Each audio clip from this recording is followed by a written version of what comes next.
lovers, and welcome to another one of Mark's Whiskey Ramblings.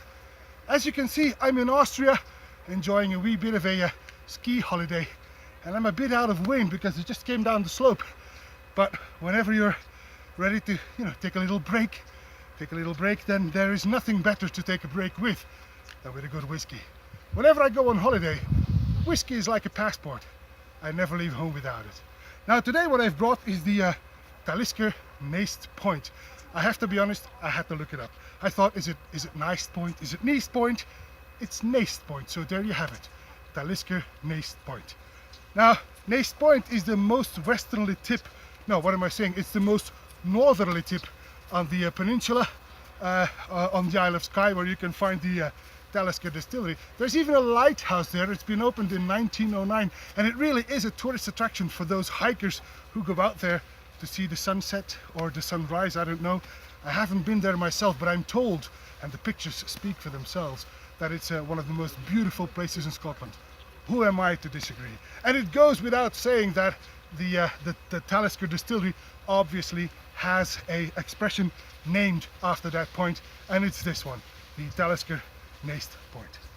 Well, this one is bottled at the 45.8% that Talisker is wont to do. Most of Talisker's whiskies are bottled at this strength. There's only a few exceptions, like the 57 degrees north. There's the distillery exclusives. So there's a couple that are not bottled at this strength, but this is what I call the Talisker strength, 45.8% ABV. So let's give this one a go. It's got a beautiful old golden color. So I do believe it's darker than the traditional Talisker 10-year-old. So maybe there's a bit of sherry in the mix here. Who knows? Let's find out on the nose. Well, it's atypical, that's for sure. I get some Granny Smith apples, some peach and apricots. So there is this distinct smoke, but it is quite subtle. The maritime elements that you are used to from Talisker are there. But there is definitely some sweetness in here, some caramel and some juicy fruit. So yeah, that makes me believe there are some sherry casks in the mix here. But it is beautiful. I get some caramelized nuts. Yeah, there is the salty edge that you would expect from Talisker. But it's definitely overpowered by a sherry cask sweetness. Right. Anyway, it still is a beautiful nose on the palate then.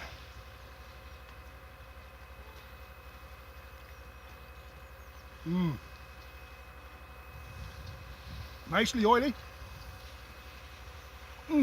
Immediately peppery. Peppery. Peat smoke. Oh yes, this is textbook Talisker again. But then there is salt and sweet at the same time.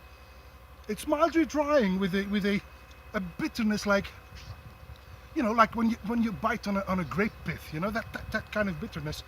Oh, but it's beautiful. Oh, the spiciness becomes quite loud. Oh, it increases while it sits on your tongue. The smoke is subtle but unmistakable. Yes, this is Talisker. On the finish then.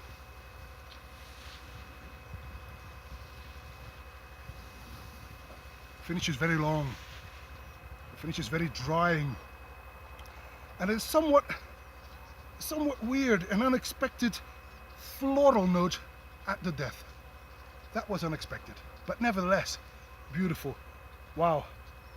This is a rather atypical expression of Talisker, I think, but nevertheless a beautiful one. And it used to be available only at the duty-free, but now you can also find it at the distillery itself when you visit there, or if you go online, you can even find it in regular stores nowadays. The Talisker Neist Point, no age statement, it is true, but 85 euros nonetheless. Is it worth it? In my opinion, hell yes. This is a beautiful Talisker, and if you get the chance to try this one, do not pass it up. What a Talisker.